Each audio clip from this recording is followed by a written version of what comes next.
Hey YouTube, it's Luke here from Astro Awakening with another video for you guys. In this video, I'm going to talk about past lives. Have you had one? Are you open to the belief and understanding that you've lived a life before the one you're in now? If you had asked me, let's say, if you had asked me 15 years ago, if I believed in past lives, I would have said, what a load of nonsense. Just the way I was raised was that when you die, worms eat your body. That's it. There is no God. Religion's all bullshit. And you're just here for a good time. Might as well make it last. And then it's over and it's over. That's it forever. So needless to say, that belief system was probably not the best belief system for me because I'm a very inquisitive person on a quest for truth. I'm a Virgo, so I like to get to the bottom of things and know how things work, and I use discernment. But I'm also a Sagittarian rising, born with the rising on the galactic center. I've got my chart ruler, which is Jupiter in the 8th house, looking into the mysteries. I'm a Virgo in the 9th house, which is about philosophy, spirituality, religion, worldview.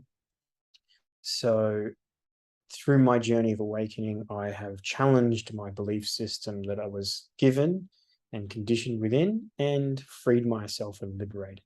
And along my personal journey, I've actually become a past life regressionist. So not only am I an astrologer and an energy healer, but I'm also a regressionist. So past life subconscious regressionist. I'm trained in the QHHT technique. So this video is going to be about astrology and past lives. Can we use astrology to understand past lives?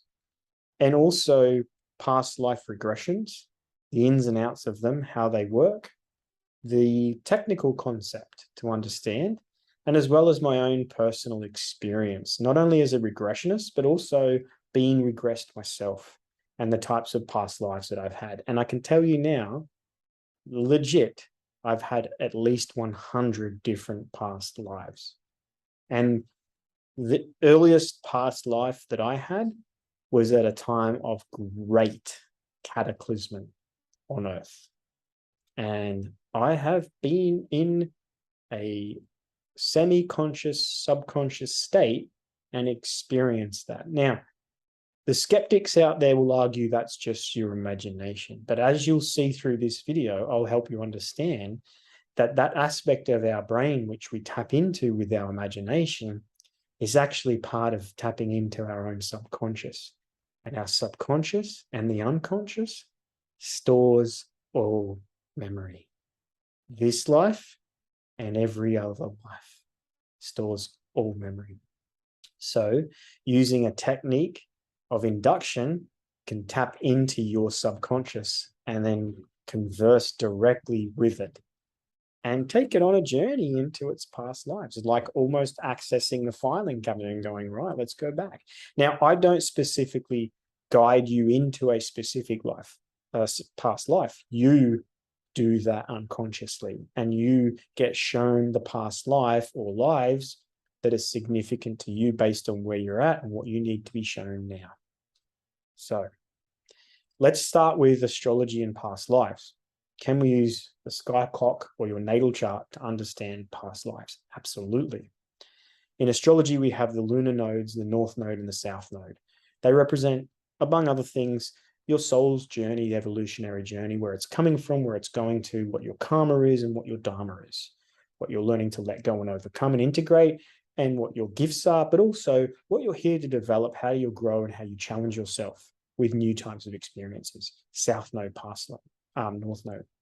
In an astrological chart, through different delineation techniques, we can unpack a story of the theme of your past life, your immediate past life prior to this incarnation, based on the south node, the house location of the south node, the sign location of the south node, and the ruling planet of the south node, and any aspects to either the south node or the ruling planet. And it reveals a story. And I can start with my interpretation on a chart and help people sort of vaguely dip into that. And then usually as the session progresses, the astrology session, just a reading like this, and more of the unconscious patterns and dysfunctional patterns of their behavior in this life come to the surface, then the real story of the past life can start to emerge. And it starts like, aha, that makes sense from this point of view, because it looks like here that you've had a very challenging relationship in a past life with perhaps an abusive or manipulative partner, maybe even where there's been violence or physical or even sexual abuse. So that pattern makes sense from the lens of that experience. Now, how do we bring those experiences through? You can't, there's some sort of weird thing that happens for 99% of people when they're born into a human life, is that they get amnesia. They completely forget that they were here before, what they were doing, who they were. And I guess that's like almost wiping the slate clean, ready for a new experience. So you could say, well, then how do you remember the past life? There's a lot of stories, and I'll share them on my page, of people, young people, especially children, coming into life in this life and remembering their past lives from a very early age, helping solve mysteries and murders of how they died in previous life. It's mind-blowing, because the untapped awareness and innocence and consciousness of a child, if nurtured in the right way, can be accessing that. You know, it's like we're all born awakened and then we get conditioned into this way of life. So some people just have that gift. They know, they can reveal, they can remember.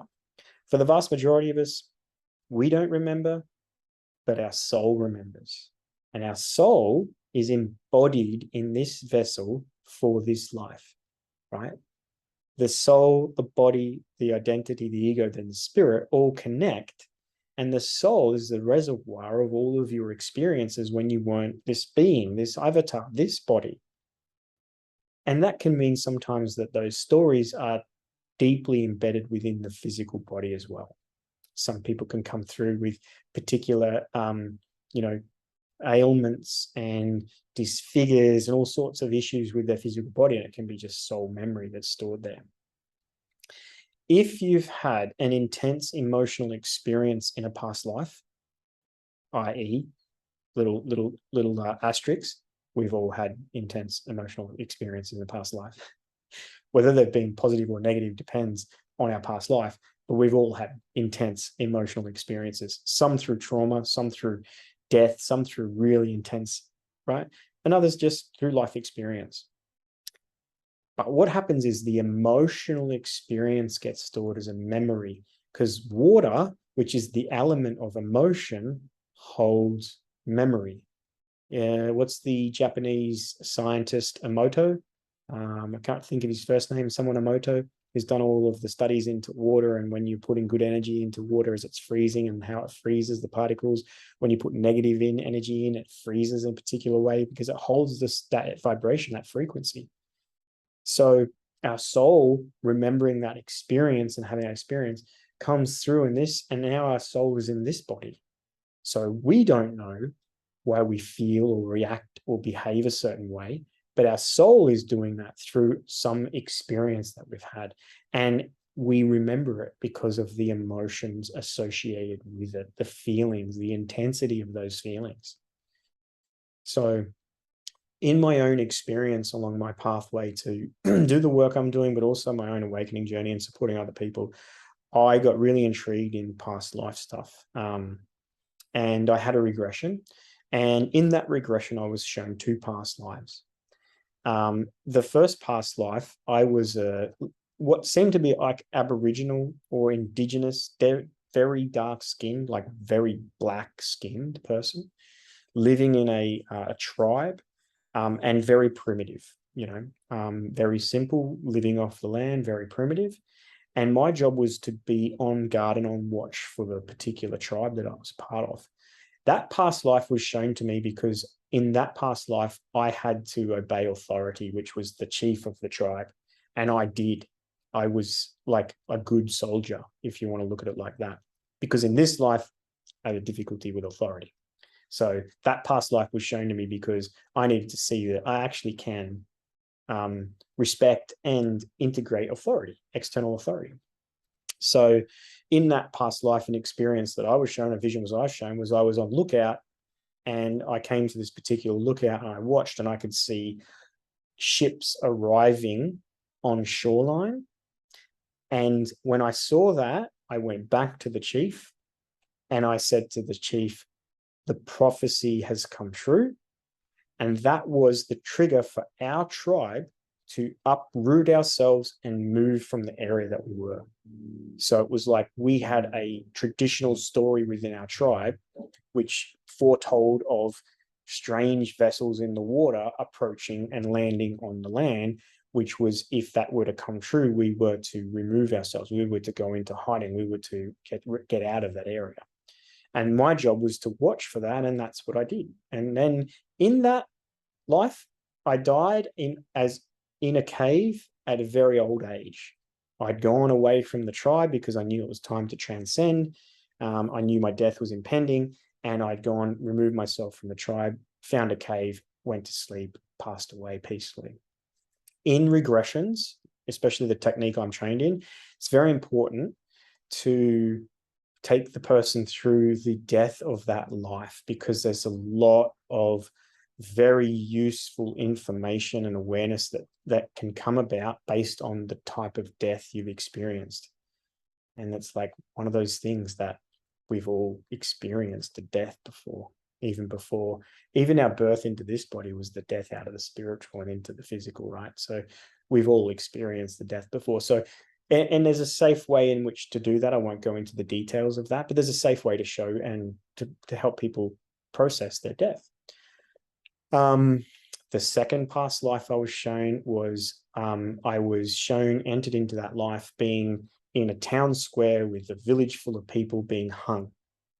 And I remember very succinctly that over to the side was my wife and 2 children, and they were watching me, and I couldn't reveal them as my family, and they couldn't, speak out, or they had to just be very quiet. Now, I got sort of inducted into that past life at my death. So then we regressed that life and went back to some significant events. And a significant event was a birth of my daughters that I witnessed in that life. And it was such a profound moment, really just a beautiful moment. And I needed to experience that for my own journey in this life. But also the reason why I'd found myself being hung was because we were farmers. We were simple people living off the land in a very small community. And we just shared responsibility of, survival based on what we grew and what we raised off the land. And then we would, anything additional we would trade with local communities by, trading fruit and vegetables and animals and things like that. But a bushfire had came through the area we lived in, and we lost everything, the house, the farm. We lost everything, but we didn't have, like back then in that life, we didn't have like titles and deeds and ownerships and insurance and none of that shit. So it's just like, that's it. So we found ourselves, our little community and my family found ourselves on the outskirts of a village with no shelter, no clothes, and no food. And at that time, if you didn't have shelter, clothes, food, or any way to barter or bargain or anything to offer, you just had to survive. So I was going into the village and stealing food to feed my family. And I got caught. And the punishment for that was death by hanging in the town square. So I had to experience that. And I won't go into the reason why I needed to experience that for this life, but it was all a lot about sacrifice and the sacrifices that I made, and how just wrong and dysfunctional that is for humanity, because there are people starving and we can't give them food. We had to steal it, and to do that was wrong and criminal. And it was like, what the fuck? So those experiences were very, very vivid. And I'm 100% certain that my fiance in this life now is the wife that I left in that life. So that's a bit of a mind blown for a lot of people, but just know it deep in my soul. And there's a resonance with her story and pathway as well, similar. So let's talk a little bit about the regression process. So there are 4 different brainwaves. There is alpha, beta, theta, and delta. The alpha brainwave is awake but semi-conscious. So let's say you're in an alpha brainwave state when you're watching TV. So you're aware you're watching TV, but you're almost zoned out a little bit. Most people spend 70% of their waking daytime in alpha state, right? They're just stuck in a task that they're doing. They're watching their phone, they're watching the TV, they're just driving the car. You enter into that alpha brain state. So you're aware, but you're also not fully present, fully in the present moment, fully self-aware. That state of mind is called the beta state. And then we have the theta state, which is also known as the REM state, so the rapid eye movement state, where we go and enter when we enter the dream realm. And then you have the delta state, which is deep sleep. So what a regression does is it gently takes you from alpha or beta into theta through an induction process.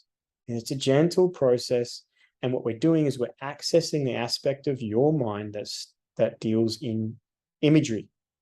Because when we access the part of your brain that deals in imagery, we're actually accessing the subconscious. That's the gateway to the subconscious. The analytical is reason, rationale, and logic. We don't think our way into a dream. When we're in the dream state, right, we're asleep, literally, but there's a whole reality going on.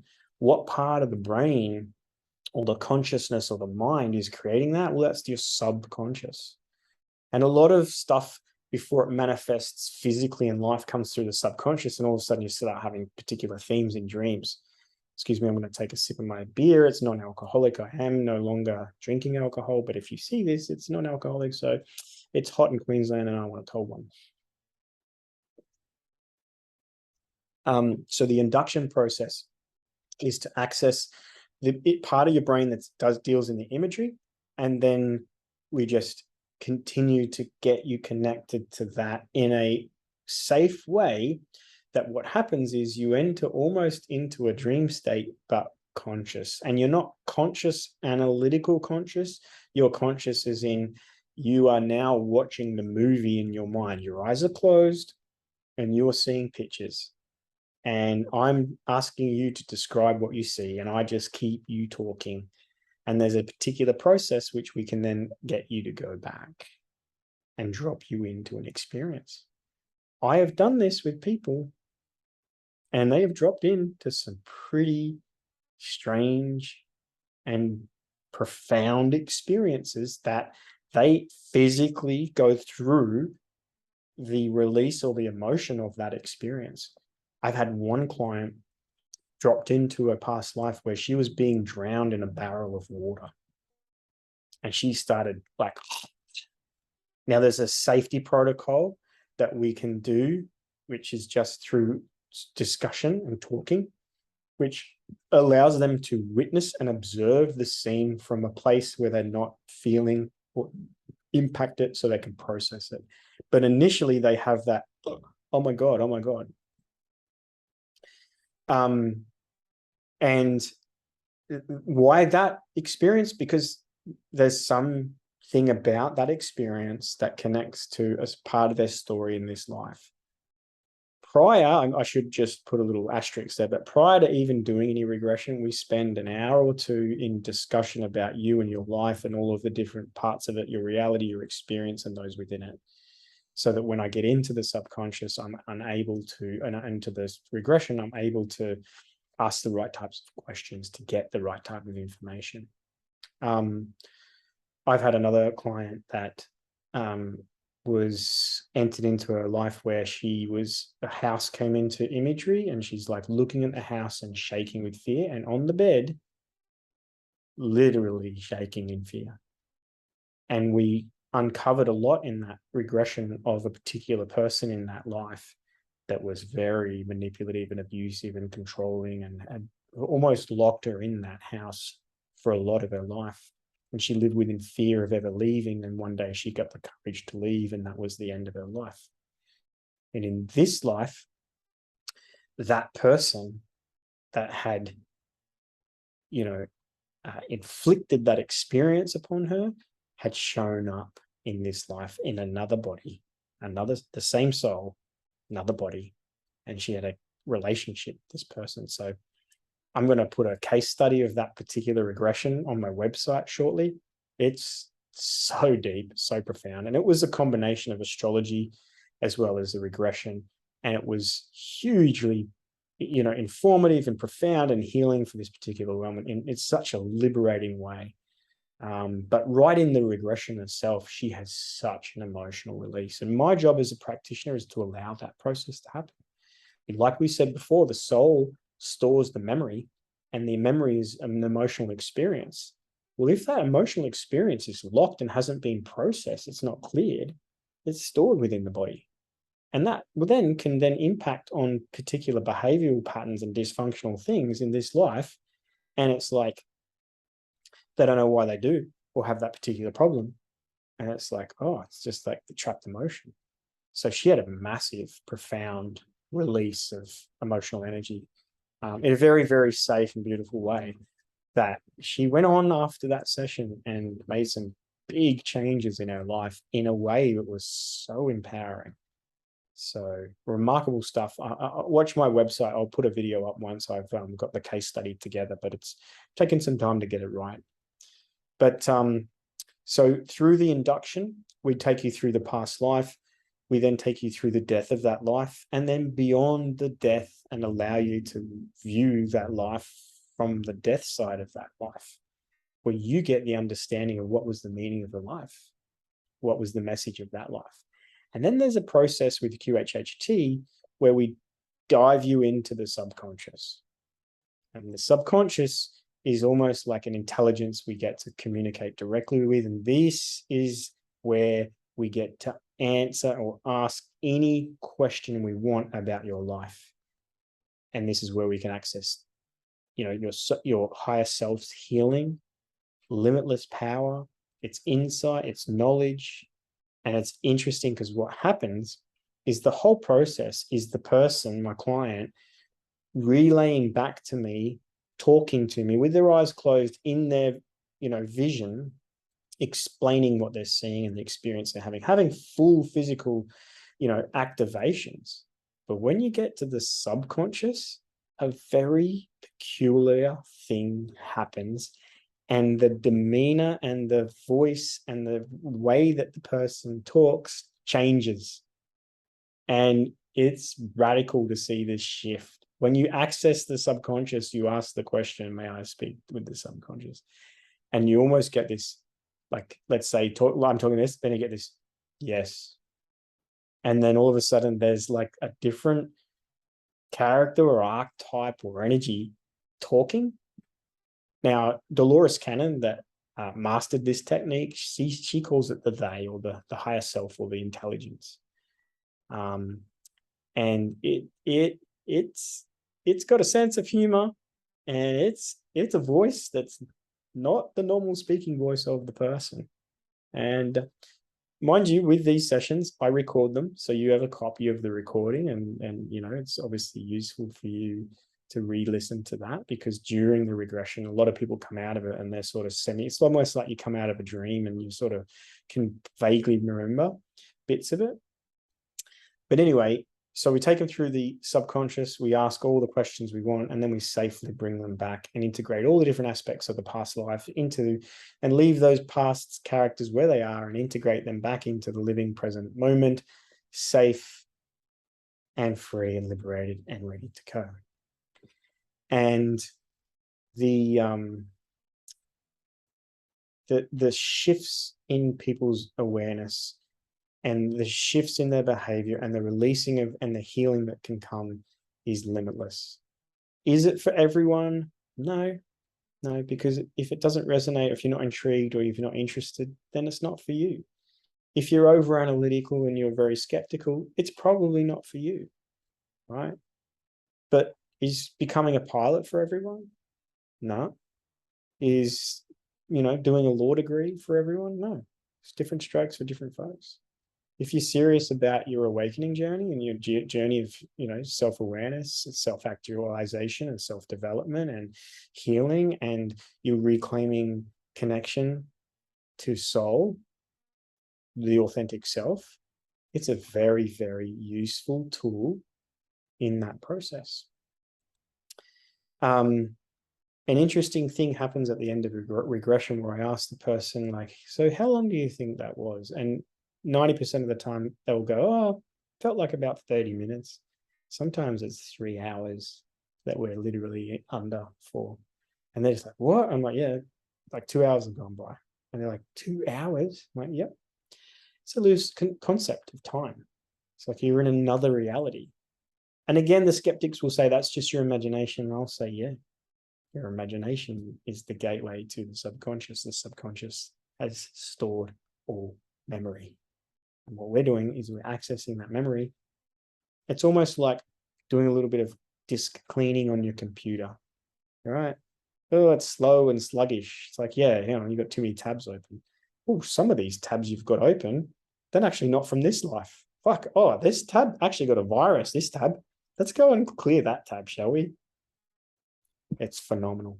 It's amazing. So that's my personal experience. I am a regressionist. I am an astrologer. We can use astrology to help understand the themes of the past life. We can use regressions to get the detail of it and actually do the releasing and the healing. Astrology is great for awareness. Regressions are great for the embodiment of the, like, that's cleared now.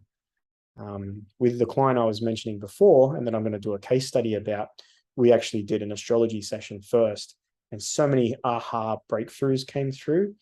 And she was aware I did regressions, but I didn't really push the idea. And 2 weeks later, she booked a regression. She's like, I think I want to, look into this more. And it was huge. I've also had clients that when they regress, they don't regress back into Earth experiences. They go off planet. They've had other experiences in other realms, whether on planet or not. And like clear as day, it's like they've been in that experience. They have a memory of it. Now, some people, the skeptics, will say, oh, they're just making it up. If I said to you, close your eyes now and then on the spot, make up a past life, you know what you'd do? You'd go, yeah, and you could tell, especially because I'm a trained regressionist, I could tell that's your conscious mind. I can tell clearly when it's not your conscious mind. When it's your conscious mind, you are not going to have physical sensation. You're making up a story. You're not going to cry. You're not going to have body tremors. When it's your subconscious throwing up a story of pictures and you are just viewing it, and the person on the table is crying, pouring tears out, that's not the conscious, logical, reasoning, rationing mind just making it up.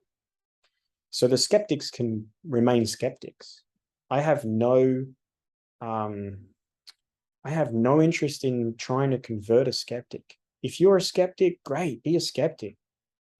Go skepticize on shit. Skeptic, septic, right? Just a different pronunciation, same fucking word. So what I'm doing is I'm putting information out there for those that are interested, like I was. So you get a bit of a deeper understanding. Personally, at the moment, I'm offering regressions only in person for people on the Gold Coast. Come and see me in person. Later this year, I'm planning to enter the online field of regressions. It's a little different. The induction process is different. And, there's a few more safeguards in there because I'm not in the same room as the person. But I'm not yet offering that as a service. So stay tuned. Check my website for the case study. It'll pop up soon. I will find some of the videos on TikTok and places like that where people have spoken about young kids remembering their past lives and solving crimes based on it. One that I can think of remembered that he was in the Twin Towers when it collapsed. So it's like, they're making that up. How can a 3 or 4 or 5-year-old kid make up all that information that wasn't even born at the time and yet knows all the information, never seen anything on it, and just can start talking about it? So it's something that when you get onto your spiritually awakening journey, you realize you're a soul having a human experience, and you've had many, and you're going to have many more, hopefully. And it's about claiming connection to that. And, you know, once you claim connection to that and you become fully conscious of the soul, you don't lose consciousness between lifetimes. If you become fully conscious in this life and beyond, and you awakened in the dreamland or in the death realm, the spirit realm, then you're awakened. You're not repeating this karmic, you know, conscious life and then falling asleep, and then conscious life and falling asleep. You're illuminated, you're liberated, you're sovereign, you're free, you're eternal. If you like this video, please consider putting the little thing, and hopefully you've subscribed. If not, enjoy your day. Cheers. See you later.